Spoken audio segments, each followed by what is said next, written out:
On the seventh day of Christmas, my true love gave to me. The Seven Swans, or Forbidden Love in Forbidden Waters, an original short story by Charlie C.C. Thomas. Once upon a time, in a land far away and forgotten by all who still draw breath, there was a town without neighbor or friend, and whose residents had long forgotten how they came to be there.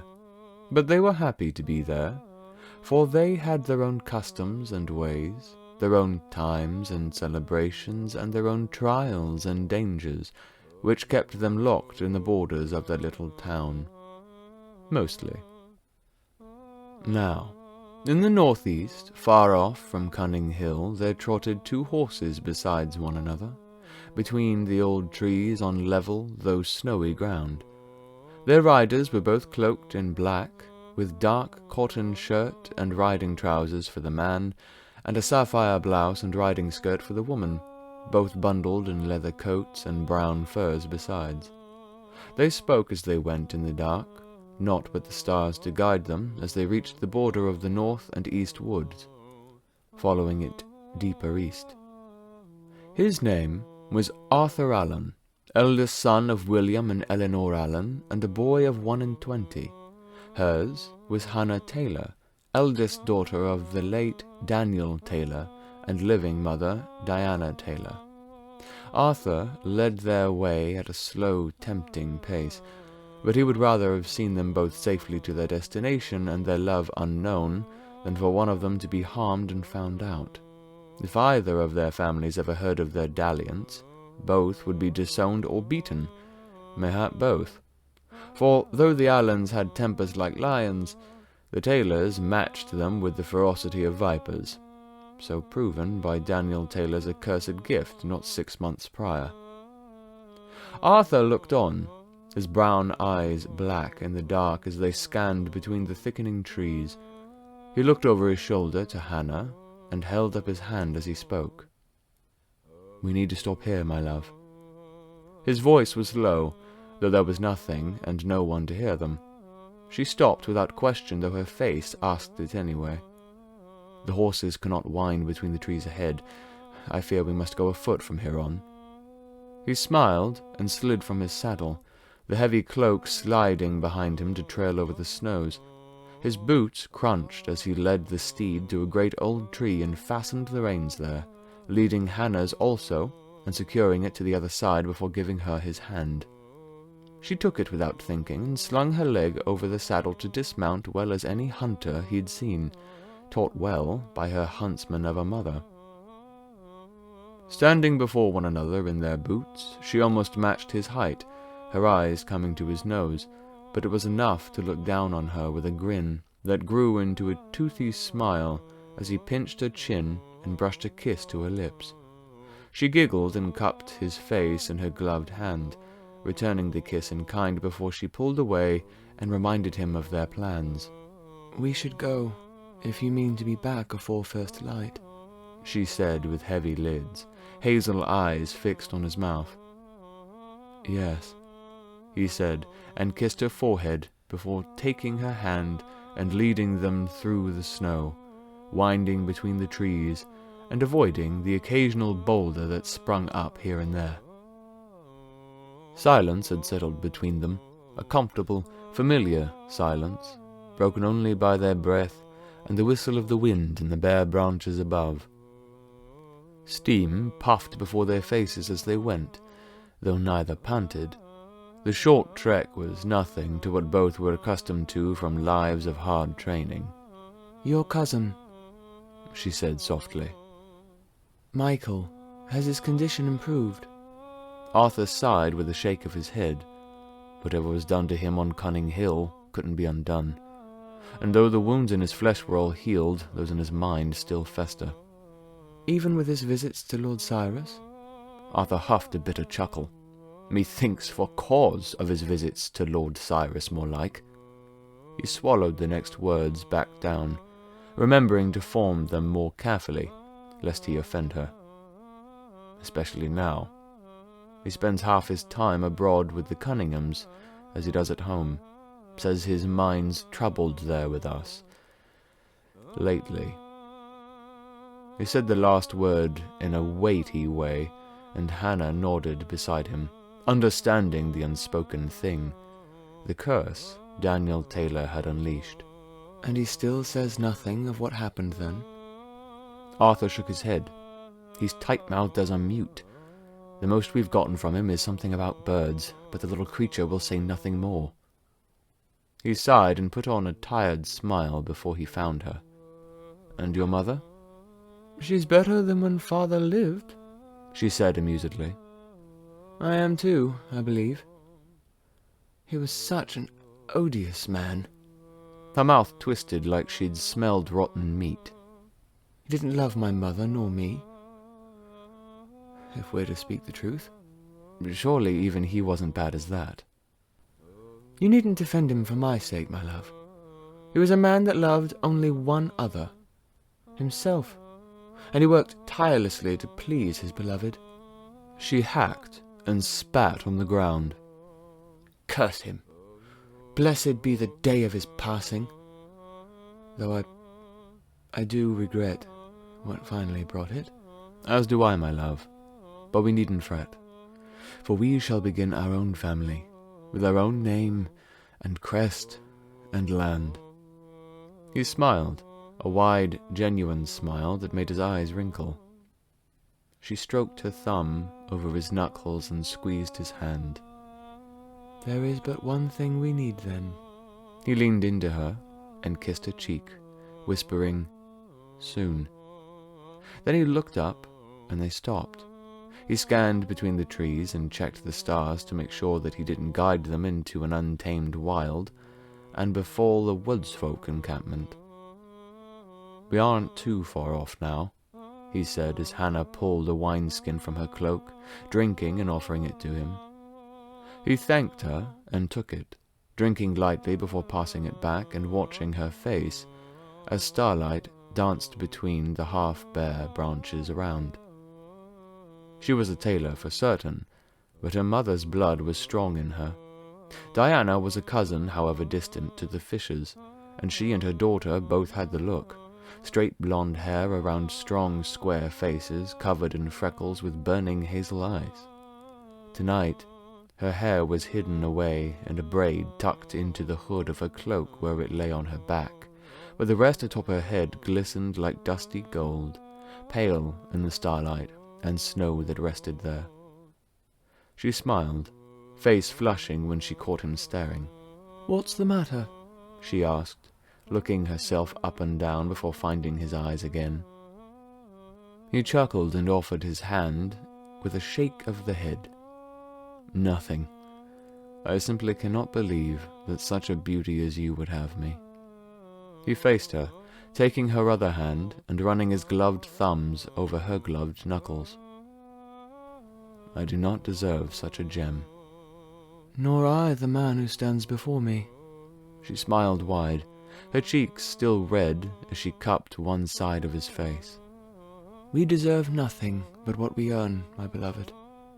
So I suppose I've misspoken." He smiled and kissed her palm, holding her hand on his face, as he continued for her. "You who've seen my heart, and I who've seen yours. Trust is our proof, and love our reward. But I still could not dream that you would have me." "Nor you me." She stepped closer until their bodies touched and they wrapped their arms around one another under their cloaks, Arthur's chin raised just so that he might nestle her in his throat. "I shall make you a queen of a new land, my love, and you shall see greatness as the fruit of our labor, greatness and power and beauty far beyond the dreams of even our beloved Barbara and her Cunninghams." She chuckled against him, but said nothing, only buried her cheeks into the furs over his lithe chest. Then he pulled away and took her by the hand to lead her on. "But you have the right of it. We need to press on before the night grows old." and they were off through the trees, crunching with each step, hand in hand and talking low and sweetly when the woods thinned until only a few ancient oaks were left, their roots winding through the sand of a lake shore. Before them lay the calm, flat surface of the water as it stretched wide, so much so they could only just see the other side of the shore. Reflecting the sea of stars above them as the canopy broke around Swan Lake. Still as the water was, steam rose off it in tendrils, the heat of the water keeping the trees around from browning their leaves, and the snow from their roots. Arthur unfastened his cloak and breathed until his chest was full, sighing in the unusually warm air. He hung the cloak on a low branch and pulled off his gloves, stretching his fingers before laying them aside, followed by his furs and boots until he stood clad in summer clothes. Hannah was quick to follow his lead, lying her things on a branch near his, even her blouse, so that she stood in her riding skirt and slip beneath the corset. His face went hot. No matter how many times he saw her, his face flushed, and he smiled as if she were the work of a master craftsman and he a mere boy. She grinned shyly, always shyly, and that made him feel all the more a youngster, and deepen his flush down to his throat. His mouth went dry as he pulled the shirt off his back and threw it aside, his red hair almost brown in the starlight over his lean body. She faced him and closed the distance, bringing his hands to her belts and letting him undo them, their eyes locked on one another with parted lips and short breaths. Finally, his deft hands opened her skirts, and they fell to her ankles. She stepped out and threw them aside before setting her hands on his bare chest, fingers running through the hair as she stood on tiptoe and gripped his face. He leaned down and kissed her, their mouths fitted like their bodies, as their hands tenderly explored beside the water, sweat just beginning to bead on their brows. Then she pulled away and spun, but she needn't have said a word. His hands found the knot in the corset strings and pulled them loose enough for her to unlatch it at the front and toss it beside her skirts. She stepped forward and spun, head down as she undid the twine holding her braid and let her blonde hair fall free like wheat in the wind. She fussed with a slip, but he only stood still and drank her in, lip coming between his teeth and blood rushing, before her hazel eyes found his brown ones.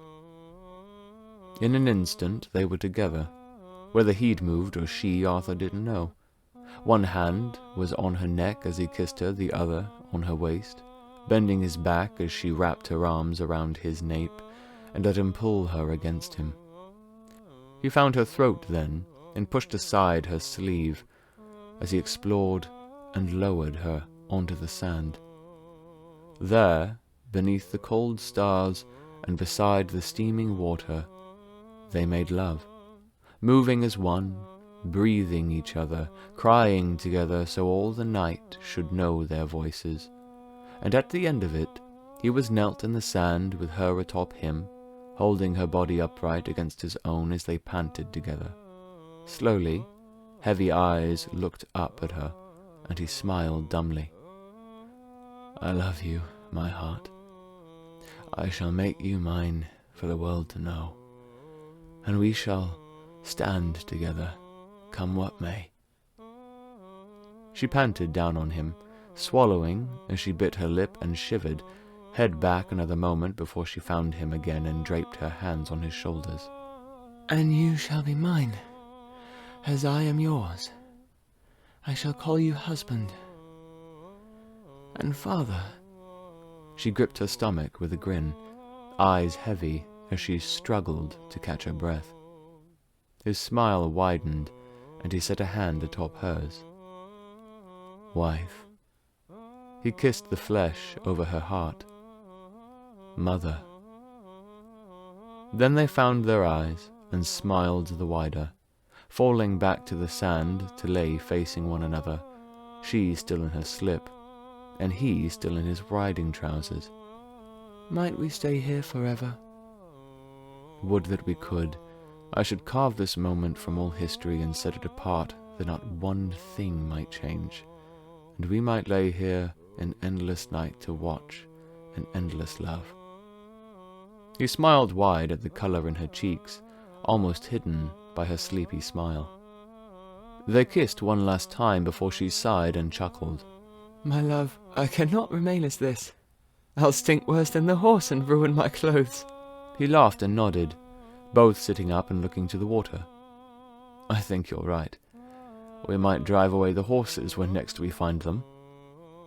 Then he stood and offered his hand, pulling her up before he stepped out of his trousers and helped her from her slip, so they both stood bare as babes. He caressed her skin, sending goosebumps across her body, lean from the training yard as his. She took his hand, and they walked into the water, warm as fresh bath water, so their skin went pink. They both shivered and sighed, voicing their regret at not going into the lake upon first arriving, but pressing on until they had to swim. They dipped below the surface and opened their eyes, clear as glass, and smiled at one another as a school of large, silvery fish swam further out. Their scales twinkled in the starlight with quick bursts of color like light through a prism, making the school of 50 or so more akin to 500 tiny things, all moving in perfect formation. Arthur broke the surface, his short auburn hair sticking to his forehead and nape, as Hannah emerged soon after with a laugh. "What are they?" she asked. "I don't know. I've never seen such fish in any river." He furrowed his brow and looked around as steam began to build on the opposite shore, blocking it from view and growing until it was like a cloud. "Hannah, where are the swans? There are swans on the lake, surely?" "There must be. I hear tell from those who climb high that they've seen them on the water." "Mayhap they merely sleep. It is a late hour." "Mayhap. Wait, look there." She pointed to the cloud of steam opposite their shore, hand just above the calm water. He followed it, and watched as shadows emerged in the steam, coming closer and taking shape until a bevy of swans swam out into the middle of the lake. They were large, and so white they almost shone. They swam around each other in an intricate dance, some bowing to each other's partner, as they cycled through them, before they sent back their heads and honked. They raised their wings and flapped, the feathers catching starlight and glittering like broken crystal, and resumed their dance and calls. Every round they grew closer, and Arthur and Hannah remained where they swam to watch, eyes unable to peel away, unwilling to do so. Every cycle of the dance and song, their calls became smoother, and the movements more eloquent, until they flowed like running water and sang with human voices. Their wings opened like the curling pages of a book until they arched at their zenith, glittering in the starlight like the moon's face. Their heads lilted back like they might have wet hair to cast in a great spraying arch. Their bills opened, and as one they lifted a high, holy chant of voices, 7 voices, deep and high and all between. They rumbled like a wave, they whistled like the wind, they groaned like bending trees, and all the while, inching closer and closer as the night passed them by, until they were mere feet from Arthur and Hannah, and the constellations had changed above them. They were indeed large birds, greater than wolves in size, and their feathers did seem to glow, even so close. But their great performance had ended, instead replaced by a low hum as they paddled around the lovers in a disjointed circle. They rocked their heads side to side, keeping up their subtle song as their circle shrank closer and closer with each passing. Arthur and Hannah swam so they faced away from one another, nearly touching as they looked up at the mighty birds. Their wide eyes glinted in their low light, lips parted and breath slow as they barely remembered to swim. Arthur's heart leapt, his stomach fluttering as fire lit in his veins and stirred his flesh. They were handsome things, beautiful even, from the curve of their bodies to the arch of their slender necks to their glittering eyes. And what eyes they had indeed, for they were not the dumb eyes of cattle or the frightened things of doves. They were deep, old eyes that had seen and known the world. Those eyes looked on with wisdom and cunning alike, and those eyes smiled at him. Each of the 7 pairs seemed to wink after him. Then, just for a moment, one of the swans appeared to actually smile, before it let down its head and plunged into the water, and one by one they each dove down without a splash or ripple. Arthur looked round, eyes heavy and heart pounding, as if his lover had been wrenched away from him in the heat of passion. Where are they gone?" he asked, sounding drunk. Hannah swallowed and smacked her lips, sounding drunk as he. "I don't know." Then something touched him. He looked down slowly, like he had been woken from a deep sleep, but the feeling was still there. Something brushed against his feet and legs in passing, and between the ripples he made with the strokes of his arms he saw the swans swimming around them like fish. Only they were distorted, and even more so the longer he looked at them through the water. Their necks weren't so long, but their bodies were slender, and their legs had grown. Then they dove deeper into the gloom, and their wings narrowed like albatrosses, broadening their backs as their stomachs shrank and cinched into a waist. They still circled the pair, but now they were climbing in a funnel, swirling around Arthur and Hannah like a whirlpool, until they could touch them again. And touch them they did. Their wings brushed their feet and calves, crawling up their knees, thighs, hips. Arthur gasped as he watched a distorted swan brush its feathers up his stomach and look up at him through the water. Only there was no swan. So close to the surface of the water there was no distortion, Arthur knew, so what he saw had to be true.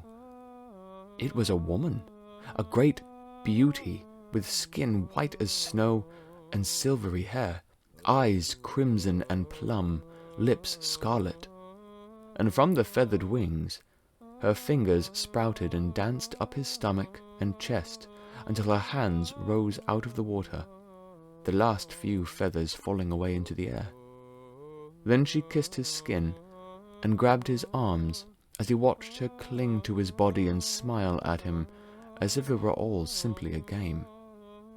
He smiled, heart pounding as she crawled up his body and breached the water, a few white feathers still clinging to her silvery hair as she blinked droplets from her eyes and pressed her naked bosom into his. She smiled an enchanting smile, as if they'd loved each other all their lives, and had finally chosen to lie together as one. He swallowed hard as she draped herself on his shoulders, adding no weight and not tangling in his legs, as she leaned close and pressed her mouth into his. He groaned, and Hannah also beside him.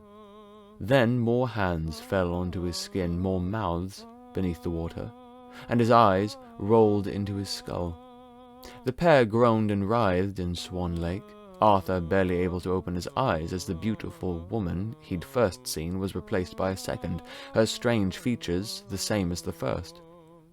But then she turned his face to another woman, and another, and their hands groped over him as they chuckled and made love to him. And when he looked over his shoulder to Hannah, there he saw men with glittering white skin and silver hair, their mouths on her, and their hands likewise. And as one of the men looked up at him with a reddish-purple gaze, the man smiled and swam from Hannah to Arthur, his features softening and his great muscle becoming gentle curves until he was one of the beautiful women, and then that one's mouth was on him as well. On and on they went, from lover to lover, from ecstasy to ecstasy, until he and Hannah were tangled in each other and groaning besides. Then the steam rose and surrounded them, clouding the shore they'd come from, but it was so far away now anyway, until all Arthur could see were the stars above them when he could hold open his eyes. But he mostly took the world in great gaps of darkness. Sometimes he saw the stars, others the faces of the women indulging him, or the men around Hannah. Then he would see the steam rolling around them, or the hands of the women coming out from his hair, taking clumps of the stuff between their fingers, though there was no pain. Then he would lift his hand to bring a woman's mouth to his, yet his skin didn't seem quite right. It caught the light wrong, but mayhap that was only the water. But then he saw it again, and looked down into the water to catch sight of what the women were doing below, and his legs weren't quite right either. That's only the water distorting my sight, he thought. Small miracle he could think at all. But as he stared, fighting past the euphoria, it remained and worsened. And it wasn't only his legs, but his stomach and his arms too. He raised his hands out of the water and the fingers wouldn't bend. The skin of his palms were nearly transparent to the wrist, but there was no flesh, only skin. And the flesh of his body sparkled silver in the starlight. He felt his scalp pushing the women away, but his hair was gone, replaced by smooth scales. He gasped and fought to call out for Hannah, but he choked. The air was too thin, it was too dry. His eyes bulged, his chest burned for breath as his shoulders tensed by his ears. He wriggled, and the women all grabbed him at once, plunging him under the water, where he could see clearer than in the air. He opened his mouth on instinct and gasped, the warm water flooding his mouth and passing through something in his cheeks and down his throat. Whatever it was, it gave him the relief of breath. But when he tried to look down at his legs, he couldn't move his neck, nor roll his shoulders, or bend his arms. He floundered as the women fought to hold him under, 4 and all, but managed to turn to look for Hannah. He tried to scream out her name, but there was no air in his chest. It was water in his mouth and throat now. He mouthed something uselessly as he caught sight of her, and froze. The 3 men, same as they had been before, held her beneath the surface, as the women did to him, but Hannah was no longer herself. Her legs were long and fleshy without joint or foot, and stitching themselves together by the second. Her arms were stiff, the flesh gone, leaving her bones visibly splintering beneath the transparent skin before they burst into 2 great membranous fins. And her face, her skull was merged with her back and shoulders. Her eyes were her own, but they dominated her long fishy snout as gills split open her skin, and she gulped madly at the water, returning sanity to her wild hazel eyes. Then the men let go of her as the women did him, and pushed back. "Man folk," one of the women said.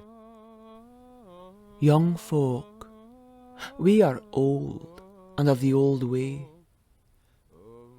You trespass on sacred grounds, and have raped the judgment agreed upon by your eldest fathers," one of the men said before another spoke up. Now you shall live in our kingdom of the lake, where no man might tread, nor wade, nor hunt. Dance, another woman said as Arthur turned around with his great fish's tail. Dance with your new brothers and sisters, for your life shall be prolonged always, that you might never fear death, nor loneliness. She smiled at him, a simple, genuine thing, and kissed his fish mouth. "It has been some time since we've danced with any other," the 3rd man said. "Yes," the 1st woman said. "Mayhap we shall conjure life this time, though this one surely shall." She pointed to Hannah, quivering as she fought to learn how to swim in her fishy body and find Arthur. Indeed, one of the men said, as their skin ruffled and pricked in goosebumps. if not from us, then perhaps we shall see an eighth join us on the lake from the side of these two. We shall see. Then their voices faded like wind beneath the water, and their goosebumps burst with white feathers as their bodies bent and crumpled into the graceful curves of the swans before, leaving Hannah to jerk and jump in the water. Arthur flicked his tail and rushed toward her, opening his mouth to speak, but finding there to be nothing but water to move. Her eyes were frantic, and all he wanted to do was wrap his arms around her, to pull her up to the surface and take a gasping breath out of a shared nightmare. But somehow he knew in his bones this had been no phantasm. If she could, Arthur knew Hannah would weep, that he would weep, but they could only stare into each other's eyes as their fishy faces sat emotionless, and the rainbow glint caught their sight. They turned to find the school of massive fish swimming together, their silvery scales sparkling in the starlight just as theirs did now. Could Arthur gulp? He would have done.